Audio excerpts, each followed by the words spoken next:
Hi, Nathan. Hi, Bob. How you doing? I am doing fantastically well. It's a beautiful day in New Orleans. We've got the Saints game, so... Oh, am I taking you away from that? No. In fact, I'm not going out in the streets because the streets are crazy on Saints game days. So I'm huddling indoors. Full of people who mistakenly think that football is not what they call football in Britain. I don't mind. I have no resentment towards Americans for incorrectly naming their sport.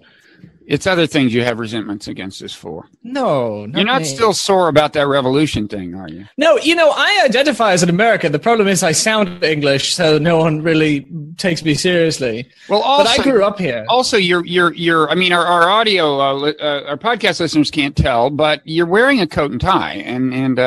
Well, I want to be respectful. Well, that's what I mean. That's a very British view. And I want you to take me seriously. Okay. So let me introduce this. I'm Robert Wright. This is The Wright Show, available on both streaming video and via audio podcast. You are Nathan J. Robinson, editor-in-chief and founder of the hot new leftist magazine, Current Affairs. Current Affairs. Current Affairs. Also a sociologist. Are you like what? You're you close to getting your PhD at Harvard or what? Yeah, I'm ABD, so I have just the dissertation to finish off, and then I will be a PhD in sociology and social policy. But I wouldn't describe myself as a sociologist. You wouldn't? Okay. Then I won't. Just I will describe you as a pioneering journalist. And I like that. That's accurate. I was surprised. I had, of course, heard of Current Affairs. I knew that I thought of it as like, okay, now there are two hot leftist magazines, Jacobin and Current Affairs, more or less socialist. I think of both of them. Is that fair to say? Both? Yes. We are kind of the Bakunin and Jacobin is the Marx. So we're the kind of libertarian, socialist, anarchist side of things, and they're a little more orthodox socialists, I think. Okay, you've already exceeded my grasp of the nuance of intra-socialist 2 wings infighting. But I'm sure that all of our listeners and viewers are better informed than I am. But anyway, so I had thought of it as this thing. I did not realize until recently it's an actual magazine. We are, I mean, shockingly. Look our viewers, podcast listeners, trust me, I'm holding up a beautiful magazine, very, with like witty and cool graphics and stuff. What was this thing with the super mom thing or whatever? What was that? I'll find it. And show it. Is it Spider Moms? Yeah. Where is it? There are a lot of fake sort of parody advertisements in it. We don't have any actual ads. So yeah, we produce a kind of lavish, what I like to think of as lavish print edition where it's, very colorful. It really is. It's really a lot of design. Nice physical magazine. People can subscribe. You started it with a Kickstarter. Is that right? Yeah, we did a Kickstarter at the end of 2015, and we managed to raise $16,000, get a few hundred subscribers, and that got us started. And then it just kind of took off, and now we have a little office here in New Orleans, and this is where we just put out issue 16, so we're churning them out. So how did you come to be in New Orleans?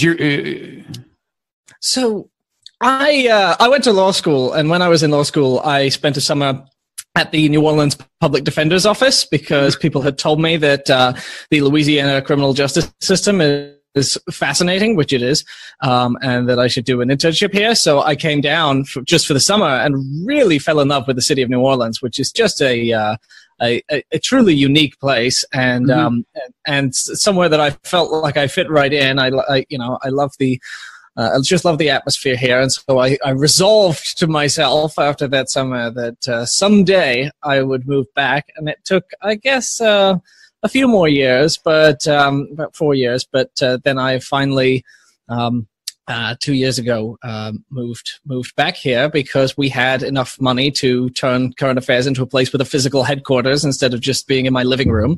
Amazing, and thought I'd do it here. It's New Orleans is great. Beignets. I live a block from Cafe Du Monde. And there you go. I've got a Cafe Du Monde mug in my pantry. I've got 2 of them, in fact. I've been twice. The other interesting thing about being in New Orleans is you're really away from all the coastal elite media. So we're really kind of on our own. There's no other national magazines or newspapers of note that I know of headquartered here. So, well, actually, it was a little deliberate trying to get away a bit from the bubble, and found something that was not in New York or Washington, D.C. Mm-hmm. So nobody ever says to you, now which New Orleans-based leftist magazine is it that you edit? We're the number one. The number one in New Orleans. Yes. In the greater New Orleans area, you're the absolute tops magazine. If we were in New York, we'd be competing with Jacobin, would be number 2. It'd be awful. But don't be so hard on yourself. I wouldn't say you'd really be number 2. They're still much larger than us, but we're catching up. They'll never see us. Well, the world is big enough for 2 good leftist magazines. So I want to talk about leftism and how it's playing out in current politics and all kinds of manifestations of that, intra-democratic party issues. Maybe have time to talk about AOC and social justice issues and so-called warriors and identity politics and so on. Let me start by asking you why you think there has been a kind of resurgence on the left. I mean, socialism was not a word. There was a long time in American politics where socialist was just not a serious term. Right. There weren't many people using it seriously. And then that, I mean, it was used seriously, I guess, in the 60s and 70s. And then it kind of wasn't. And now it is. Do you have a theory as to why? I think it has a lot to do with, I mean, you know, my theory is going to be pretty standard, which is that people in my generation, especially, who are the population that most identifies as socialist, and who is, you know, the poll numbers on millennials show that they're pretty sympathetic to socialism. I think that a lot of us came of age during the financial crisis. And, you know, when I was in college, I saw people dropping out because, you know, they didn't know what they're, you know, moving back home to help their family out. And a lot of us had that common experience. And I think, and we also grew up, many of us, when Barack Obama was elected, and there was this big sort of moment of elation, followed by, for many of us, a moment of a kind of few years of serious disappointment, where, you know, the black-white wealth gap stayed the same and student debt continued to rise. There was not as serious of action on climate change as was necessary. And many of us felt like, you know, that's okay. If that's what happens when what we call liberalism is in power, then clearly we are something to the left of that, because we think that there has to be far more serious action on climate change. We have to think there has to be far more, a far more radical approach to healthcare, because we see people who, you know, are rationing their insulin in America, and it's very disturbing. So a lot of us sort of grew up, you know, very disturbed by things that, I think the liberal politicians that we had seen, from Bill Clinton to Barack Obama, didn't seem to have the kind of answers that we wanted. And then if you want to talk about the word socialism, I think it's pretty obvious that that caught on mostly because of young people's enthusiasm for the Bernie Sanders campaign, because Bernie was a candidate who used that term. And there's argument as to whether Bernie is using it accurately, right? Mm-hmm. Whether he is a democratic socialist or a social democrat or whatever you want to call it. But it certainly did give that, associate that name and that word with the kind of politics that young people felt, you know, more spoke to their kind of further to the left of the mainstream Democratic Party instincts. Yeah, well, let's talk a little about how seriously we should take the word and what it means, because there's kind of and I mean, just to convey how in my lifetime, how fully the pendulum has swung. Like in the late 1980s, when I went to the New Republic and moved to Washington to work there, like when I moved there, the term libertarian was really not taken serious. It was a little too fringy. But then as Newt Gingrich, you know, kind of became more prominent, I think he and some other things brought the term kind of into more mainstream discourse. But one thing I saw over time is that the libertarians seemed less and less like the crazy libertarians of yore. In other words, they weren't, they weren't more and more, you know, the people I saw at the Cato Institute were not libertarians in the strict sense, which had always led me to dismiss libertarians.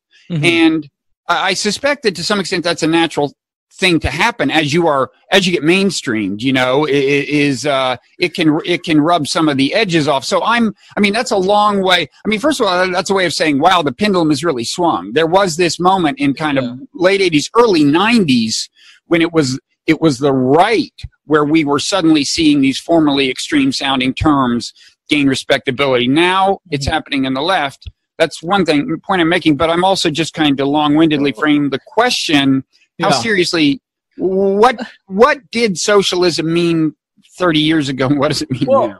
Interestingly, the tendency that you talk about where a sort of seemingly radical term, I don't want to say becomes toothless, because I think the people at the Cato Institute obviously very strongly believe in deregulation. So they're not, you know, they are libertarian in a certain sense. They're clearly not neoconservatives.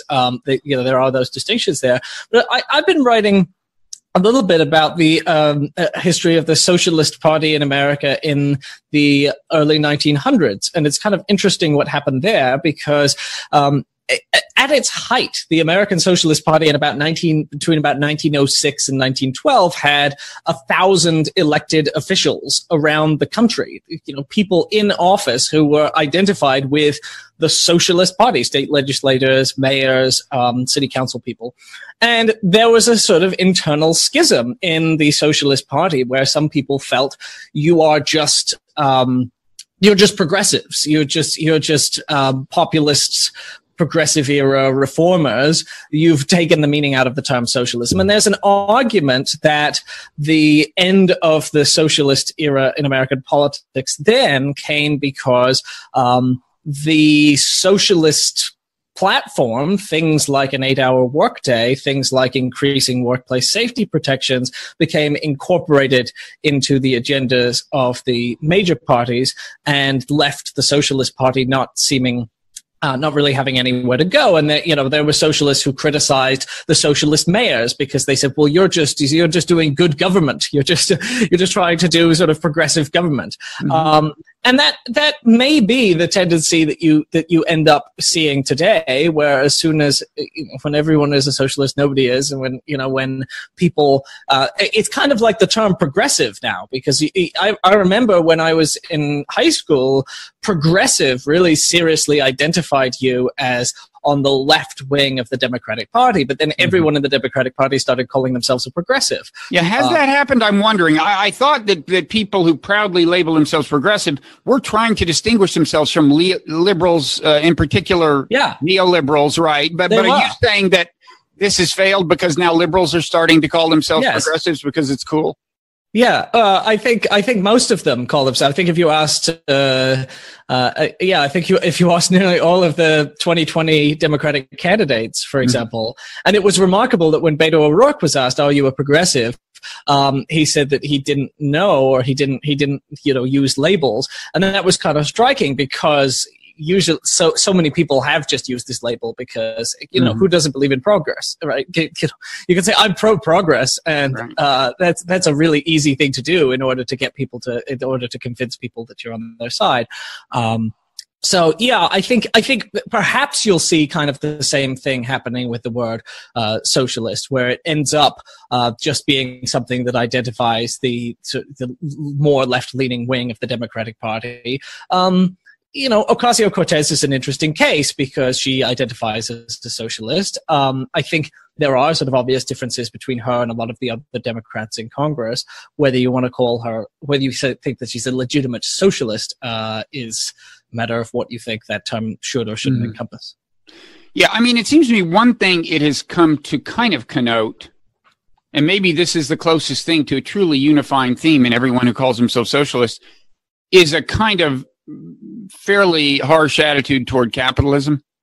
I mean, not so long ago, Democrats were working very hard to insist that they were good capitalists, and many Democrats still are. But it seems to me there's been a backlash against that is part of what draws people to the word socialist. But there again, you have the same problem, which is, well, every socialist is critical of capitalism. I think that's absolutely true. You ask anyone who identifies as socialist, what do you think? What do you think of capitalism? And they all go, oh, I don't care for it. But then they have to ask, well, what do they mean by capitalism? Because do they just mean laissez-faire capitalism? Do they just mean that are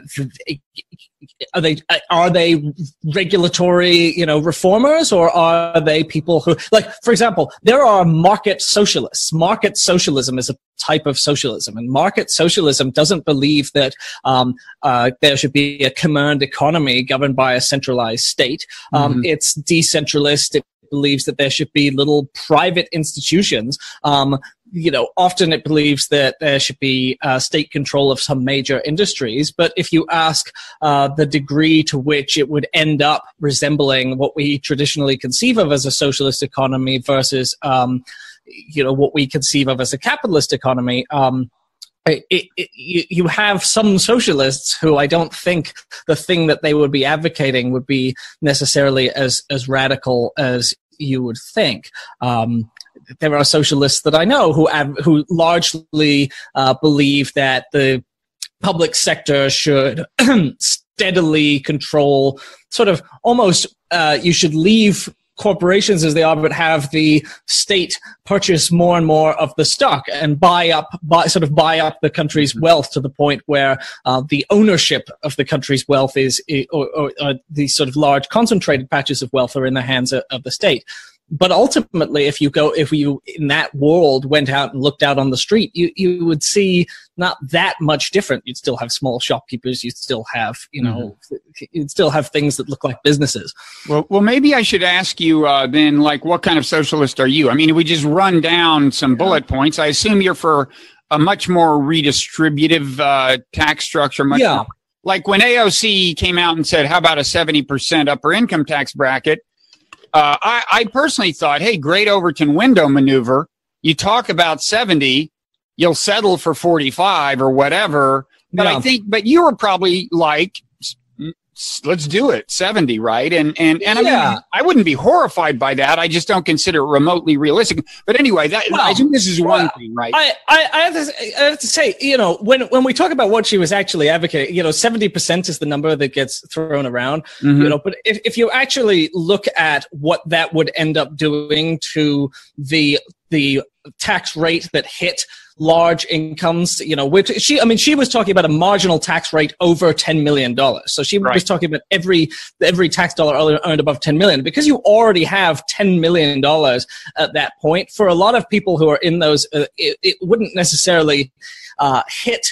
For people who have $11 million, their ultimate tax bill would not even vary that much, because it's a marginal tax rate. So, in terms of fundamentally restructure, I mean, I'm careful about saying, well, it'll never happen, because if you actually look, the 70% marginal tax rate over $10 million is not a tremendous adjustment to the system. A 70% tax rate would absolutely be a major adjustment to the system, but I don't think she proposed a 70% tax rate. So anyway, but one thing you would favor surely is a much more progressive tax structure. Oh yeah, absolutely. Like way more. And then say healthcare. What would you? Yeah, go ahead. Although I think a lot of socialists like me are pragmatic too, which is that there is a response that is given to those of us who advocate more progressive tax structures, which is, well, then you get capital flight. Then you get, people will just take their money out of the country. There'll be loopholes. So I think you have to be very careful. And I'm not I believe fundamentally, and I think this is an absolute socialist belief that you won't find anyone disagreeing with who uses that label, that there needs to be a shift of wealth so that globally, so that the idea, no socialist likes billionaires. No socialist likes to exist in a world where some people can be billionaires. So yes, most of us support far more progressive tax structures, but also some of us are sort of long-term socialists, where if you asked us, would we seize and redistribute all of Jeff Bezos's wealth tomorrow? I might say yes to that, but it would depend on a very serious analysis of the potential consequences of doing one thing. And so many socialists are kind of utopians who believe that in the long run you want to adjust things, but that doesn't necessarily give you particular policy prescriptions for tomorrow. And you can be sort of pragmatic in the day-to-day while still having kind of a radical long-term vision. Yeah. I mean, in the long run, some of these issues like that, capital flight, could be used to argue for a greater degree of international harmonization of tax structures among countries. But we're getting a little too. I should say quickly, I just did a piece for Wired that we'll link to, which says that to respond to Trumpism should be kind of a left-wing form of global governance, among other things. I like that a lot. Then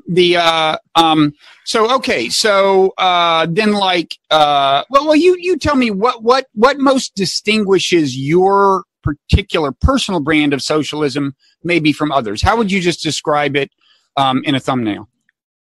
Well, I consider myself what's called a libertarian socialist. You know, I came to my politics by reading Noam Chomsky, who describes himself as an anarchist. And people often associate, I think, socialism with the state, with concentrated state power. You want to expand the role of the state in people's lives. This is how many libertarians talk about socialism, capitalist libertarians. They say, well, socialism is about putting things in the hands of the state. But that's not quite true, because there has long been a socialist tradition from, as I said, Mikhail Bakunin to Peter Kropotkin, Emma Goldman, or the anarchists, who are all socialists, but are all very skeptical of the state. Because they believe that centralized power and hierarchy are very dangerous. And so the tradition of socialism that I come from is a kind of anti-bureaucratic, skeptical of concentrated power, both in the forms of the state and in the form of concentrated capital socialism. So that's a strain of socialist thinking that is not universally shared. I'm not a Marxist, for instance.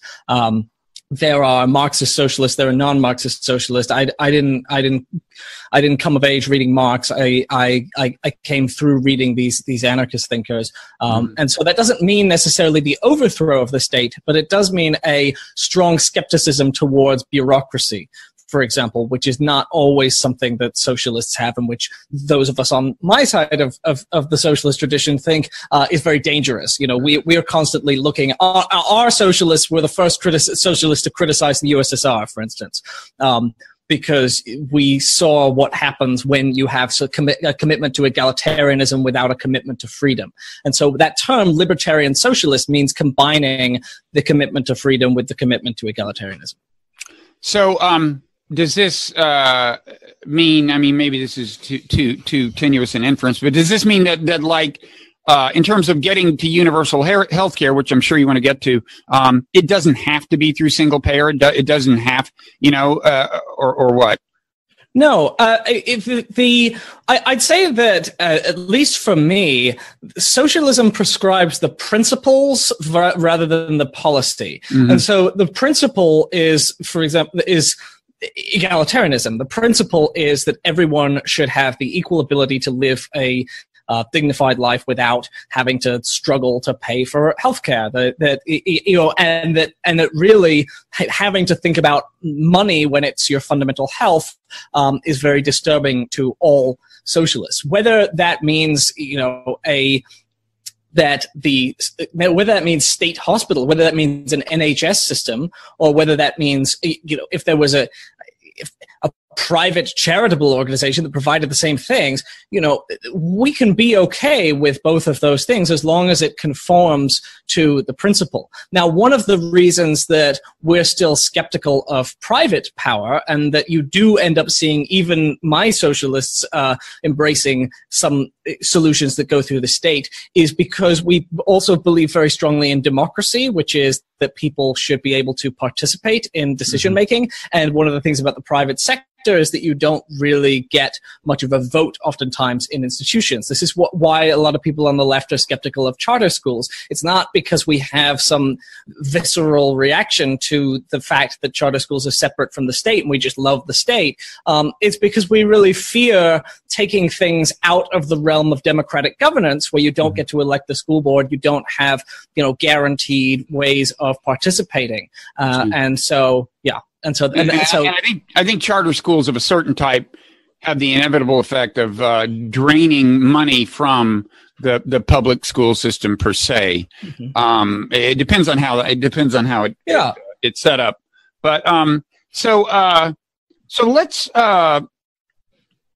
and then I'm sure you'd like a much more robust social safety net, and and as we suggested, much more in the way of equality of opportunity in education. And in the United States, that would take a revolution. I mean, there's such a huge variation in like expenditures per pupil in different parts of America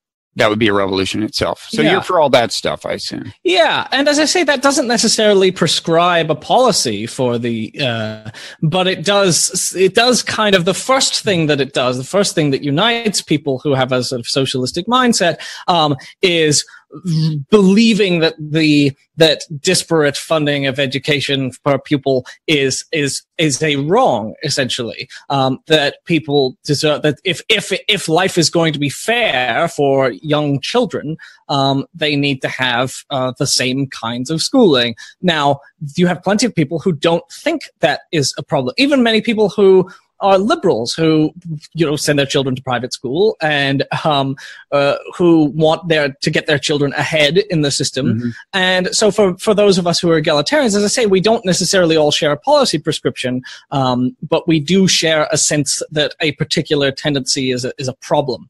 And I think that does distinguish us. Yeah. And even liberals who don't send their kids to private school almost invariably live in, are sending their kids to way better than average public schools by virtue of where they live. Not that I blame them as a liberal who did precisely that. It's once you're a parent, even as you dislike the system, you find it very hard not to try to get the best for your kids. So let's talk about, very controversial thing, so-called social justice warriors, identity politics. You wrote a piece in, I think, spring of last year in Current Affairs about the concept of social justice. And you talked about critiques of social justice by people like Jordan Peterson. And you, as I recall, you basically, first of all, define social justice in a way that made it seem pretty palatable. I mean, you were just saying that the idea is that justice has not been fully done once you make sure that individual citizens are not allowed to inflict, personal injustices on other individual citizens. There are injustices that arise from the system as a whole. There are kind of legacy injustices from the past. And so in other words, injustice can arise not through the fault of any individual person who should be prosecuted for it or held account in a civil case, but still they should be addressed. Now, is that a fair summary of? I think that's absolutely right. And so, I was looking at ways that, especially intergenerationally, over time, Peterson talks about how it is a common talking point about how equality of outcome is bad, but equality of opportunity is good. Mm-hmm. And I think that actually that's a much more difficult thing to, because to this generation's outcomes are tomorrow's opportunities. And if you equalize opportunity and then someone wins the race, then they are able to pass on unequal advantages to their children. And so you do have to be looking at ways that injustice accrues over time. I think social justice as a concept is a valid concept. Now, then we can, and that is not universally. It's easy to say, well, everyone shares, but that's not universally shared. As you say, the libertarian position. There's a book by the head of Freedom Works called "Don't Hurt People and Don't Take Their Things," and that's the fundamental philosophy of libertarianism, kind of non-aggression. Mm-hmm. As long as I'm not hurting you, that's justice. But I don't believe that. So first I set out to believe that sort of justice in the aggregate is an important thing. But then there's the question, well, obviously, what does it mean? And are there particular concepts of social justice that have gotten unreasonable and out of control? And how do you defend the concept against that? Mm-hmm. And so there's... see where to go from it. So leaving aside the question of social justice, there's the question of the so-called social justice warriors. Now, I mean, let's maybe to distinguish, let's talk about white privilege as a concept. You in the piece defend that as I think as a concept. In other words, it's an accurate, useful analytical term because there is such a thing as white privilege. Let me ask you about what is really a separate question, which is how that plays out in politics. You know, because there is the concern that, like, you know, rhetorically, if you say to someone in the Midwest, let's say someone who's trying to decide whether to vote for Donald Trump, some Midwestern person who's just lost their job or something and their kid is addicted to opiates. I mean, I don't want to stereotype and caricature or anything, but let's say anyway, somebody who's having a hard life at that moment and is white, and they see on TV some so-called social justice warrior saying, you know, so to speak, I mean, every white person, you have white privilege, and they're thinking, you know, there are people in this country who are privileged. I just don't feel like one of them right now, right? So the question I'm asking, I mean, that's like an understandable psychological response of this person, gotcha. Right? You know, right now, I am not among those privileged people in the world. And so the question becomes, is it a rhetorically useful term, maybe particularly as wielded in particular ways? Do you I mean, I'm not going to tell a homeless white person that they have white privilege. I think that's first. I don't think it's necessarily true, right? Your race isn't doing much for you. I think, as I say, I defend it as an analytical concept because I think it is important to note the various ways in which race matters. It is important to note that hiring discrimination by race is still rampant. I mean, the sociological literature shows that, you know, being white gives you an advantage on a job application. You are far more likely to inherit wealth, which is incredibly useful to you. Now, it doesn't mean that every person does. It's a likelihood. So some people don't really get many advantages from their race. But it does increase the probability, and that's important to note because it is the legacy of historic injustice, and we need to understand it if we're going to try and see how social outcomes are generated and where there's unfairness and what we can do about it. That said, I agree that it's not a particularly useful thing to say you don't run on that. You don't run a candidacy on that. I do think that I will say, though, that I think that a lot of the people who are called social justice warriors, I think sometimes they have if you listen to them and talk to them, have a more sophisticated analysis than is often assumed. I think there's a tendency to shut down when people hear that term white privilege because they say, well, I'm not privileged. But you know, among people I know who are on the left and who have a kind of racial justice lens, there are very few of them. There are people who go, you know, white people are the problem.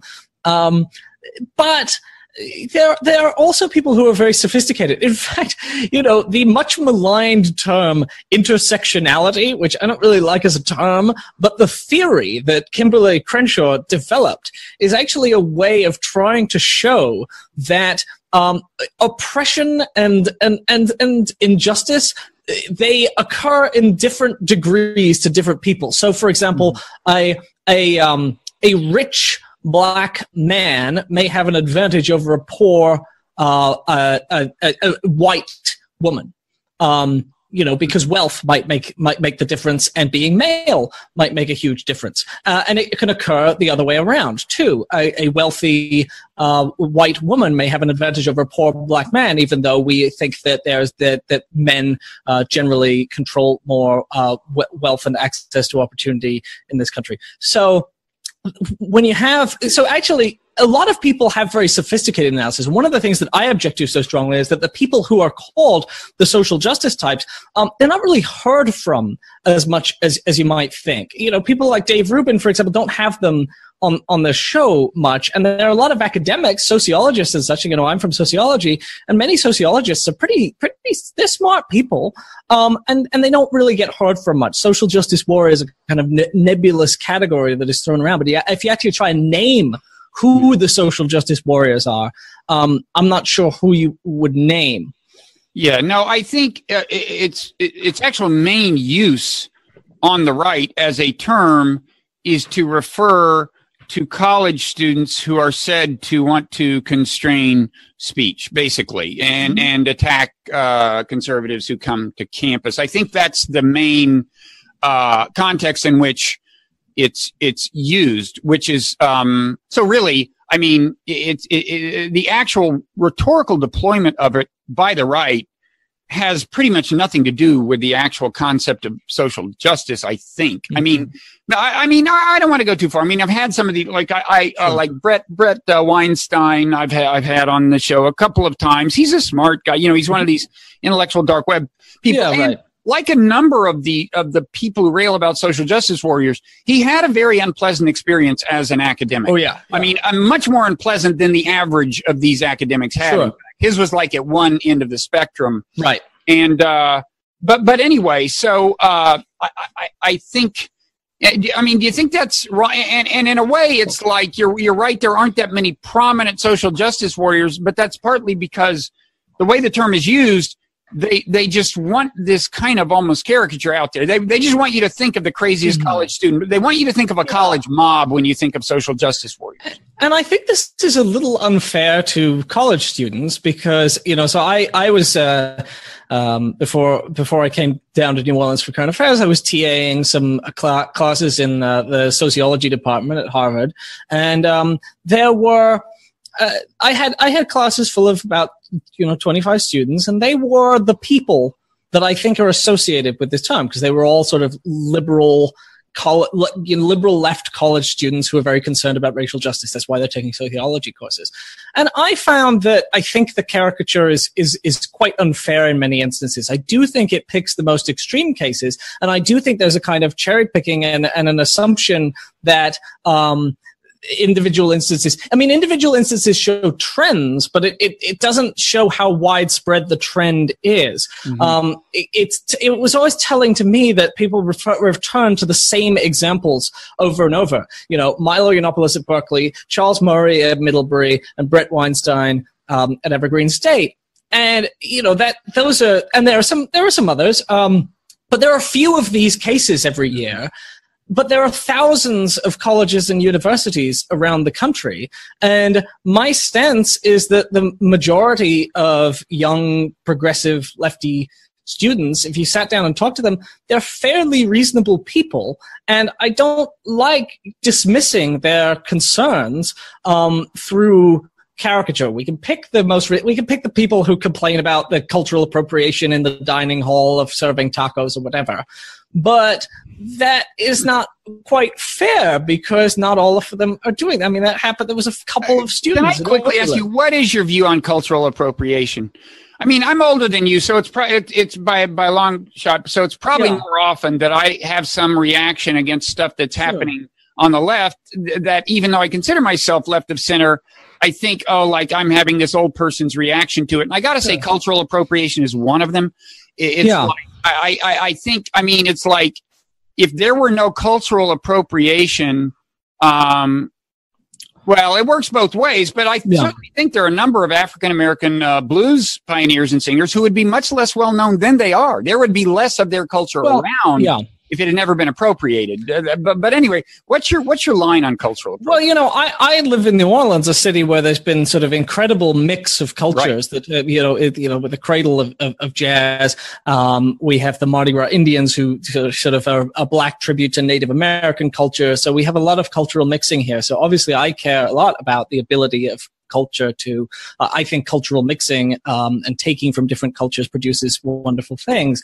We published an article in Current Affairs by Brianna Joy Gray, one of our editors, about the question of cultural appropriation. And she is critical of the concept of appropriation for exactly this reason, because it's important to be able to borrow from cultures. But she said, she cautioned that there is a reason why this concept, kind of misguided as it may be, has developed. And there is a sort of underlying critique that is still worth thinking about, which is a lot of people who talk about cultural appropriation talk about those who are not part of cultures taking the things from that culture and then first off disrespecting those things and then exploiting those things for financial gain. So those blues musicians, I think it's great that, I like Elvis's music, I like Led Zeppelin's music. But what Led Zeppelin did, for example, was took a lot of black blues artist songs, didn't credit them, didn't give them, and made a pile of money. They out and out stole it. That's not the kind of thing I'm defending, yeah. Well, but there is a serious question where, for example, where you have huge disjunctions between how much wealth is generated by the people who originate the culture and then the people who get rich off of doing it. So that's specific songs, but you also have, Brianna pointed out that it's a little disturbing when the people of a poor culture can develop an art form and then not see the results, not see any financial gain from that art form. When, some of the complaints have been like chefs who go to Mexico, get sort of all these indigenous people's recipes and then come back and earn a fortune. And I do think there's something a little disturbing. And what she said is what we should really be concerned about here then is not the fact that they're using other people's cultures, but about really wealth disparities. And she comes back to the fact that one of the reasons cultural appropriation has come to disturb people is because of ultimately of wealth disparities. And she brings it back and says kind of it's a misplaced criticism, because what we should really be talking about, it wouldn't be so kind of disturbing that Elvis had gotten rich singing black music if there wasn't such a disjunction between how well white artists did playing that music and how well black artists did playing that music. Okay. So let's get back to kind of social justice and relatedly identity politics. Now, identity politics is interesting to me. I've seen, and one reason I'm interested in your view on it, and I think it is slightly different from the social justice question, although there's I think kind of a symbiotic relationship between social justice activism and identity politics. But one reason I'm interested in your view is that I kind of think that when you're talking about left of center, concerns about identity politics, places where identity politics is not being embraced, I see two different places. One is people just barely left of center who are concerned about the tactics, who are concerned that identity politics will weaken Democrats as they go into battle and election against Republicans. And that's an understandable, understandable in the sense that it's clear what their concern is.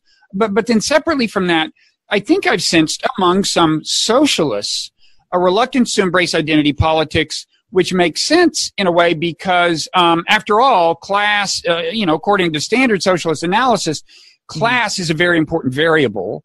So it wouldn't be shocking to hear a socialist see class as more significant analytically than ethnicity or anything else. You can imagine that. In any event, it was Bernie Sanders, a professed socialist, who initially got into trouble when, in response to the phrase Black Lives Matter, he said all lives matter. I don't think he realized how much blowback he was going to get. And so let me ask you, first of all, am I right to think that it's among kind of far leftists, on the kind of far left, there is some ambivalence about identity politics that there isn't to their immediate right? And then secondly, like, what's your view? So this is sort of the ongoing debate here. One of the reasons that there's a debate is that the term identity politics is very, very unclear, because I think many of us on the left, and my view too, is that racial justice and gender justice, these are actually important things. There are unique harms, as I say, that affect people on the basis of their race. And if you just have to look at the polling of African Americans in America who, every time there's an article about how racism, major racism is kind of a thing of the past in America, African Americans don't think so. If you poll them, they still think, almost all, 80-90% think that racism is a serious problem in the United States. The majority of African Americans have either personally had or know somebody who has had an experience with the police that they consider discriminatory. So these are unique. These are problems that have a racial dimension to them. The wealth gap has a racial dimension to it. So many of us think that, and there are problems that women face as women. And so many of us think that you can't ignore race and gender categories in talking about justice, because then you would be ignoring certain harms that accrue, that are inflicted on people based on their presence in certain identity groups. At the same time, many of us are conscious of the need to, everyone on the left is always talking about building a mass movement, workers of the world unite, don't divide the working class, you've all got to, rise up together. We're universalists. We're about we're about humanity. And there can be a tension between seeing politics through the lens of a very narrow, specific cause and having a sort of general approach, that believes in universal programs that help everybody. I don't think I think this is a resolvable tension, as I say, because I think my view is that there are identity still matters today, but you can pursue remedies that help everybody, and that there's no need to see race and class as a choice. You can see there are ways in which being poor, there are ways in which being a wealthy woman will still have the fact of her being a woman have presence in her life. She may be more likely to be dismissed in the boardroom. She may be she may have to negotiate harder for a promotion. And so in that case, her being a woman matters more than her class. But, people on the left have also been suspicious of attempts to use identity as a way of covering up economic and class injustice. We did... two writers of ours, Yasmin Nair and Eli Massey, wrote an article called Inclusion in the Atrocious. And it was about the way that unjust institutions use racial and gender diversity in order to paper over the wider systemic injustices that they do. The way that, for example, they cited the example of the IDF, which is always touting its gender diversity. And so there are ways that... You mean that's the Israel Defense Forces, you mean? Yeah, the Israeli Defense Forces. Mm-hmm. So there are ways that if you just focus on, are we seeking gender justice? Well, you might get gender justice, but in doing so, because you haven't looked at these other injustices, you miss them. And in fact, you almost, you get the board of weapons companies to reflect the racial composition of America, they still will be weapons companies. So you have to look at both dimensions if you're going to achieve real justice. Is I think the position that a lot of leftists do in fact have, and that's the position that you hear in the Democratic Socialists of America, for example. Mm-hmm.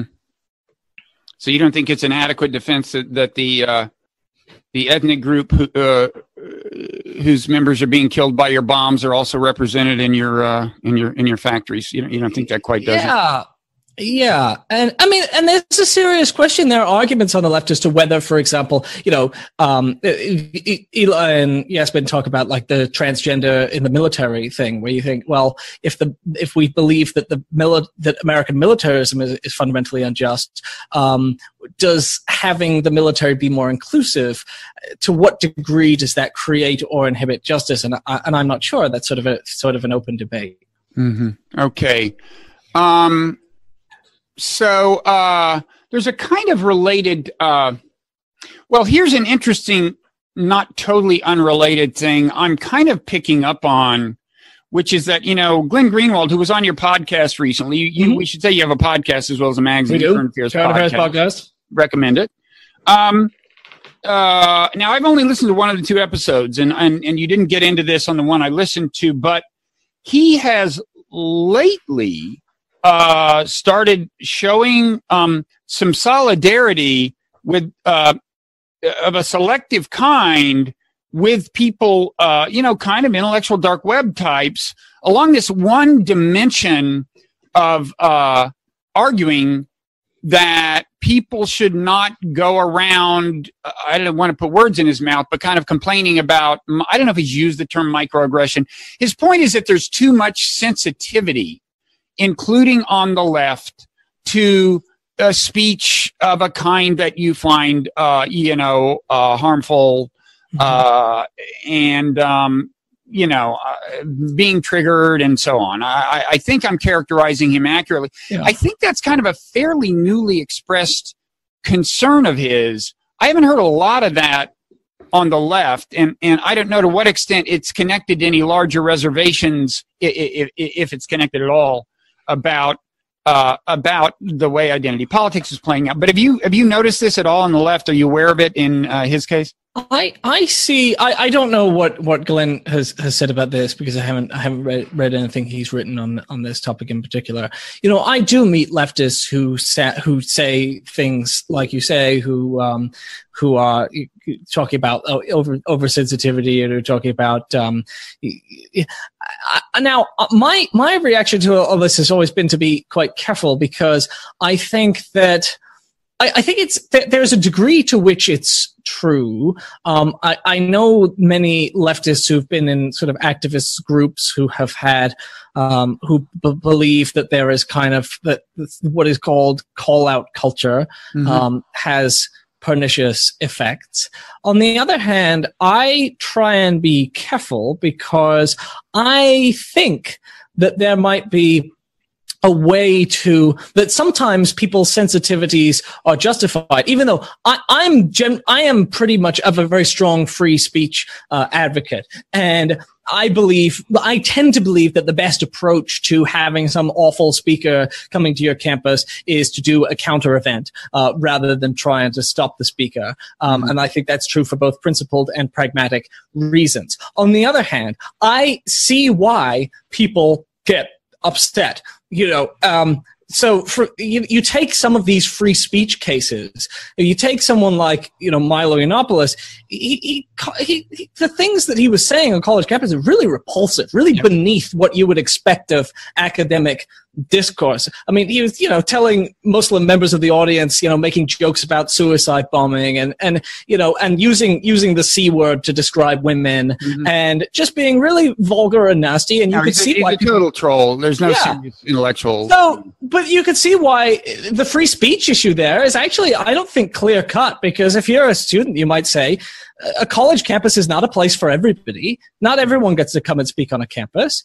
This is beneath what constitutes sensible academic discourse. Now, you have harder cases like Charles Murray, for example. I think Charles Murray's body of scholarship.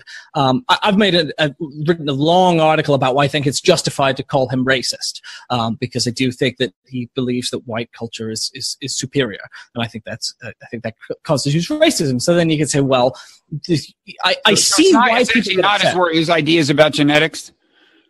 Well, it's partly that, although I actually focus on other parts of his work. I focused on what the way, I mean, he says in the bell curve, the discrimination, the word discrimination now is a bad thing, now sounds like a bad thing, but discrimination is actually a good thing. He talks about how Thomas Jefferson had a good conception of discrimination. I see why people get upset by that, because he doesn't show any sensitivity to what people object to about saying we should return to what he calls Jeffersonian equality, which is that Jeffersonian equality was very racist. Now, so I see why people get angry. I see why people get angry at Ben Shapiro, because Ben Shapiro has said awful, really nasty, disgusting things about Arabs. And you can see why people would say that's not the sort of talk, that's not the sort of behavior we want on our campus. However, when the University of Connecticut brought Ben Shapiro, they brought me to do a counter event at the same time. And that actually turned out to work really well. And all these students I gave a speech that was in favor of free speech to a room full of social justice-minded undergrads, and they were all okay with it. I didn't even get a single bit of pushback during the Q&A, even though I said the best approach to having Ben Shapiro on your campus is not to ban Ben Shapiro, but it's to unite around rejection of racism and to debunk his ideas and respond to his ideas rather than prevent his ideas from being heard. I said, by all means, let's hear them and let's respond to them. And I found students more open to that than I think lots of people would think. Now, you mentioned call-out culture. There's a lot of discussion of tribalism, the psychology of tribalism, not quite literal tribalism as anthropologists might mean it or something, but or the old-fashioned anthropologists who would use the term, but the psychology of tribalism. We all know what we mean, I think. Right. And just political polarization, the intense kind of emotionalism that sustains and aggravates it. Is that a concern of yours? I mean, it seems to me there's two forms of the question. One, is it like bad for America, bad for the world? I think there's also the question of whether it's, and this is a big concern of mine, counterproductive for the so-called resistance. Whether kind of resistance psychology is too tribalistic for its own good, and in some ways plays into Trump's hands. There's there's a lot there. What's your line on this whole? Well, I mean, I think we have biases that make us inconsistent and unprincipled, right? Where people we hate, we're not fair to them. We're more generous to the arguments of our friends than to the arguments of our enemies. And I have, I've written a lot. I wrote an article called "Bad Ways to Criticize Trump," where I say, people need to be scrupulously fair to Donald Trump. They need to not apply different standards to criticisms of Trump than they would apply to criticisms of other people. And I think you see I think you see what happens when you adopt different standards in the credulity with people with which people accept any negative story about Trump as being true and don't apply the same level of scrutiny. I think it's very dangerous because I think the truth is extremely important, and you got to constantly check yourself for your biases. I think it's politically a dead end to bracket off a huge segment of people and say these people are deplorable, irredeemable, what have you, without getting to know those people. That seems to me, and that's one of the reasons that I like Bernie Sanders, is that Bernie Sanders can go to a room full of Trump voters and talk to them like human beings and doesn't dismiss people. And he rejects a lot of their solutions. He obviously rejects Donald Trump. He doesn't care for Donald Trump. But that's the kind of politics that I like, one that talks about human beings, that talks about, the universal principles that should apply to everyone, and that is inclusive and listens to people and tolerates people and tries to come from a sympathetic and understanding place. To me, my left-wing values, I think, or it may be a little bit. I don't know. I may have my motives may not be as good as I like to think they are, but I like to think that my political values come from a place of empathy, come from a place of thinking about what it's like to be different kinds of people and caring about their struggles and their suffering. And I think when you do lump people into categories, that can really inhibit your ability to exercise the kind of universal empathy that is necessary. Yeah, well, this is an irony of, or a tension, like within the critique or within the concerns about socialists within the Democratic Party. In other words, there is this concern that, wait a second, as a tactical matter, if you want to win an election against a party that's to your right, you want to kind of, be as close to the center as you can from the left. That's according to kind of standard, simple analysis, the way you win an election. And in that scenario, the extremists on your side, the far left, if you give them too much power, they'll pull you away from the center. You'll lose the election. But in this case, with Donald Trump, given his constituency, it turns out that actually people on the far left, socialists like Bernie Sanders, have, if you look at their policies, they may have more to offer some of the swing constituents, the working white, class in the Midwest than traditionally some of the Democrats who are closer to the center, right? Yeah. I mean, I've never bought the analysis that it's a good idea to run to the center, because I think that left principles ultimately have the potential to appeal to a wide swath of humanity. And I think that if you muddy those principles, if you try and, I think people are persuadable. And so I don't think that everyone's political beliefs are a fixed given, and then you just need to appeal to their existing beliefs. I think that you have to persuade people. You have to draw them over to your side. And I think that left politics are more likely to persuade people than mushy centrism that is trying to go like, well, what do you believe? I'll say that. And I always thought, you could win some election. I mean, Bill Clinton did fantastically well by trying to appeal to everyone. Barack Obama tried to appeal to kind of everyone. Barack Obama still wants to appeal to all of America by saying there's no red America, there's no blue America, there's just the United States. And so it's not that you can't win on that. It's that I think that there's no reason why leftist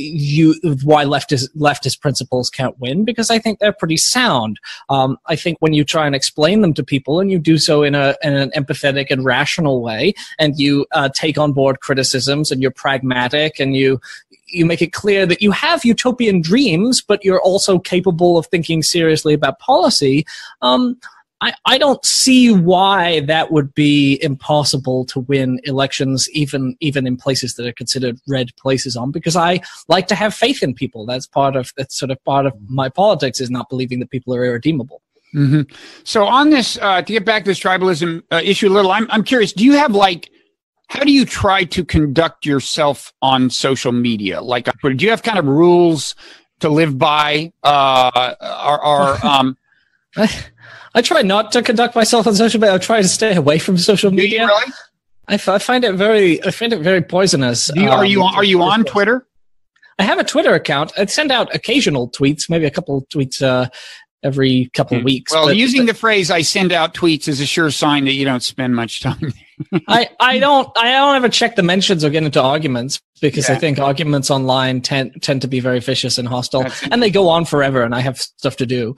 But so I do prefer face-to-face interactions with people, and I prefer long pieces of writing, because I think it's a better way to work towards consensus. And I don't like the hostility of the internet. But I will say that there's a way that I try and conduct myself in my life and in my writing, which is that I try to listen to where people are coming from. One of the things that I've always been critical of other people on the left for is that they don't actually listen to conservative arguments.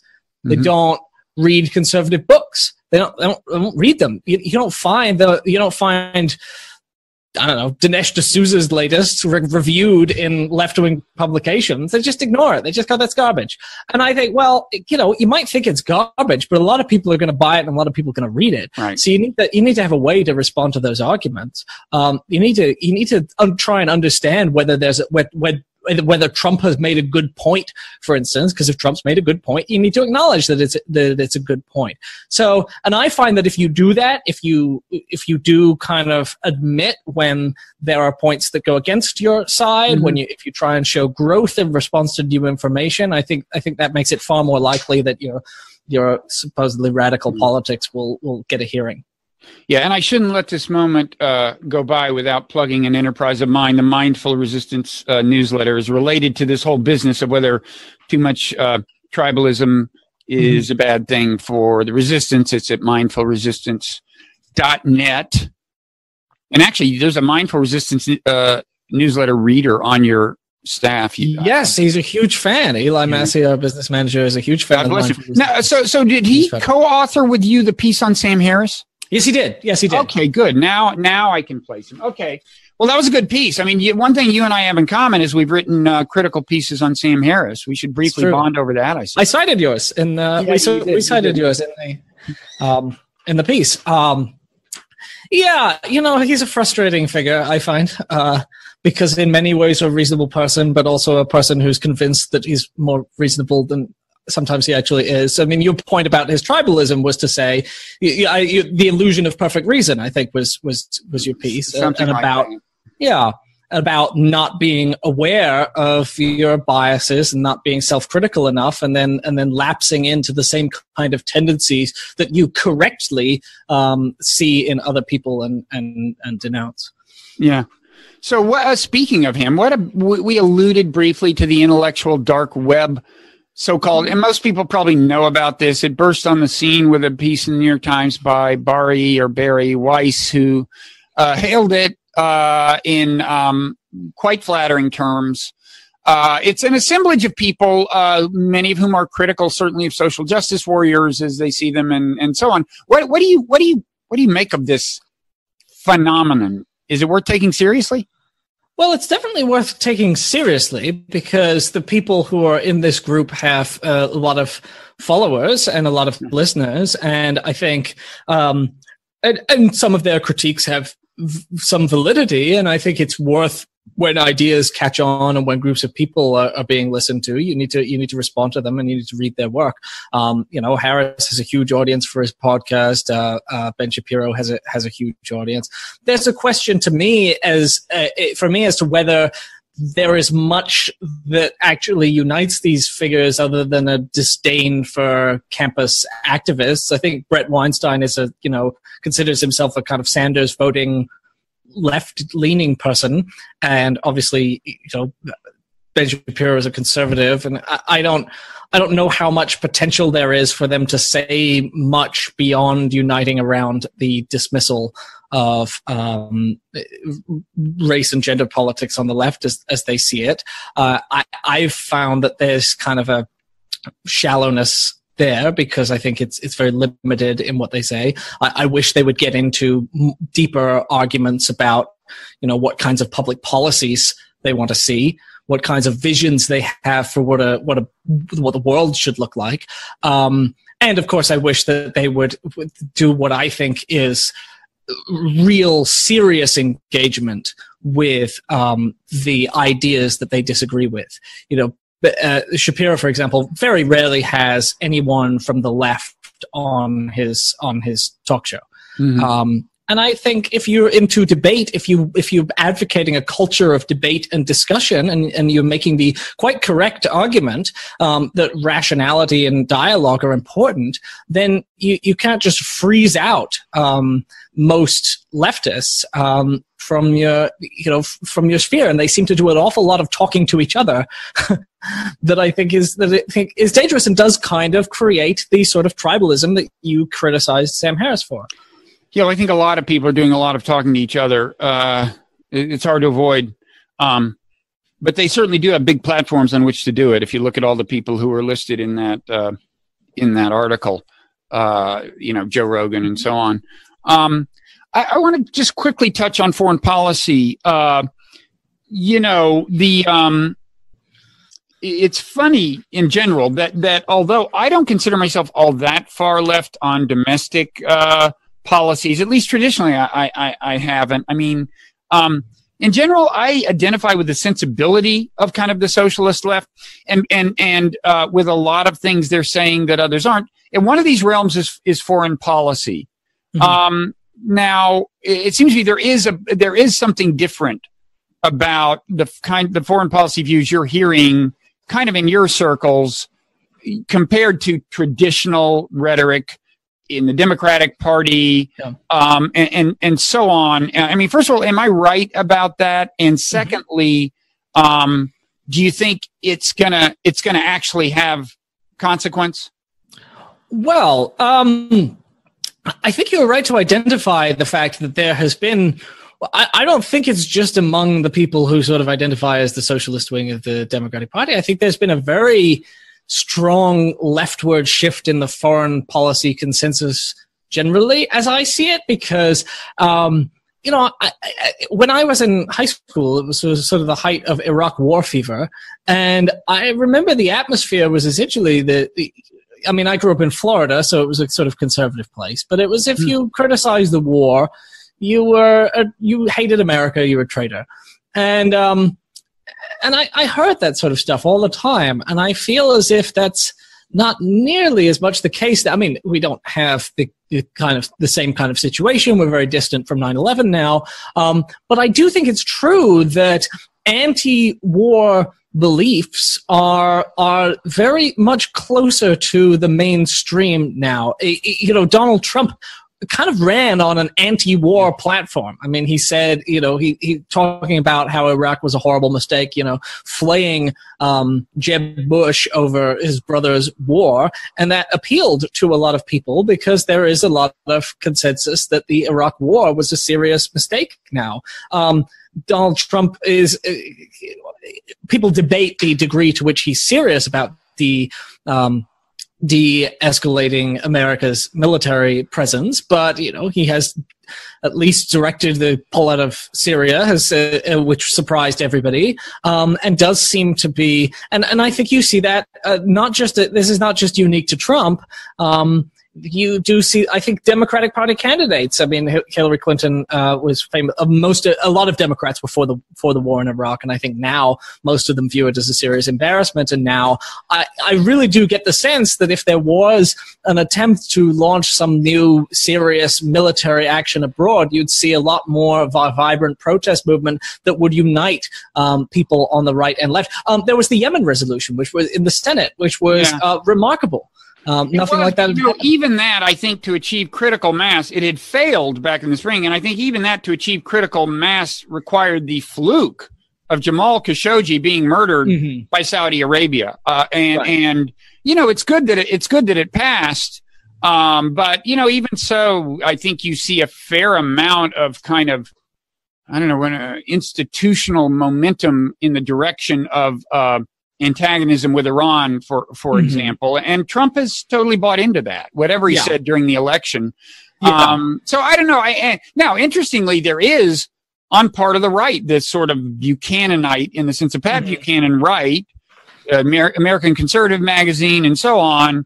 There has long been a skepticism about military intervention that is certainly finding a voice now. I'm willing to think that something may have changed. I just, having lived through the whole Iraq thing and been one of the people who was saying the war would be a bad idea, and seen exactly what you said, which is we were marginalized. Everyone who said that. Yeah. And having seen how that resulted from a psychology that was in a sense transient. I mean, it had to do with 9/11 and so on. I'm just very mindful of how easy it is to whip a nation up into an irrational frenzy. So I'm not as optimistic as you are. Something's definitely happening, and I hope you're right. And I'm happy to see what we're seeing on the left in terms of foreign policy. And I would agree that I think that's crucial, is that things can change so fast. And, I live in fear of what the next, if there was another 9/11, what that would do to domestic politics. It might cause the exact same thing to return. You might see a complete repeat of so it may be only the fact that we haven't seen a major terrorist incident on that level, that is allowing us to drift in a certain direction that could be undone in a heartbeat. I agree that frightens me. That alarms me a lot. Okay. Well, we've been at this a while. We should probably bring this to a close. But you said you grew up in Florida, so you must have come here like past the age of 12 to have preserved your accent. Is that right? I came here under the age of 12. I was really? How old were you? I was 5. You're kidding. No, wait, I'm not entitled to my accent. My parents are British. I was born in England, but I came here when I was 5. But I just grew up. I don't know why it didn't go away. You must have gotten a lot of positive reinforcement for the accent. People must have said, teachers must have said, that's adorable. I think so, and I think people treated me as more insightful and intelligent because Americans have insecurity. Totally. If I had a British accent, I would be like one of the premier intellectuals in America. It does wonders. Do you think it's too late for me to just change the way I talk? I don't know. But yeah, you could. It's fantastic. So it wasn't a conscious thing. I didn't practice in front of the mirror every morning to maintain my accent, but it did stick around longer than you would expect. Yeah, no, it's not a constant thing. I grew up, my father's in the Army, so we moved around all the time, and my accent would change as we went. Like when I came to college, I still had a Texas accent, and it's largely gone. Mine varies. Why is it you hang on to your accent? Mine, I get more British when I'm talking to my parents, and I get more American when I'm around American friends. Yeah, well, keep talking to your parents. It's definitely a good career move to have a British accent. And I only discovered that too late for it to save my career. Sorry, Robin. Yeah, it's sad, but I'll get over it. I'm still trying to find this damn. Maybe it's in the other issue. Here's the other issue, which I'm holding up now. Oh yes, but it's what is it? Spider Mom or Super Mom? Oh, here it is. Here it is. Yeah, Spider Mom. Spider Moms. I don't know what we even mean by that. We just do audio podcast. We do a lot of parodies. Is great. You'll wish you could see it. And you can get it on the Blockheads TV site or on our YouTube channel. And if they subscribe to Current Affairs, they get access to all back issues, so they can see anything that in any of our printer editions. They will be rushing to do that, and I don't blame them. I hope so. What else should we plug? Now you don't tweet much. We might as well give them your Twitter handle anyway. What is it? Yeah, I'm Nathan J. Robinson. The Current Affairs Twitter account tweets more than I do. What is that? Affairs, CUR Affairs. Okay. And people can also, if they're interested in the Sam Harris essay, the Current Affairs Rules for Life is the book that collects a number of the on social justice and its critics, collects the social justice piece and a lot of other stuff about the kind of intellectual dark web and social justice. Now, did that come out after the Jordan Peterson book? What's the name of his book? The 12. The 12 Rules for Life. This is our, and we have our own set of rules for life in here. So okay. So I tweet at Robert Writer, Robert WRIGHTER. It's almost a double entendre. Almost. And so I guess we've exhausted the promotion, the self-promotion that each of us can do. Anything else you want to plug? People should go to the site. People should just go to currentaffairs.org and they should subscribe to Current Affairs. We are entirely subscriber funded. We have no outside advertisers. It's just our readers supporting us. So they could really help us out. Well, congratulations. As you know, it's not easy to sustain an actual print publication. And this one is smartly edited, and visually smart. So that's great. That means a lot to me. All right. Well, thanks for taking the time, Nathan. Thank you. Anytime. Nice to be on, Rob.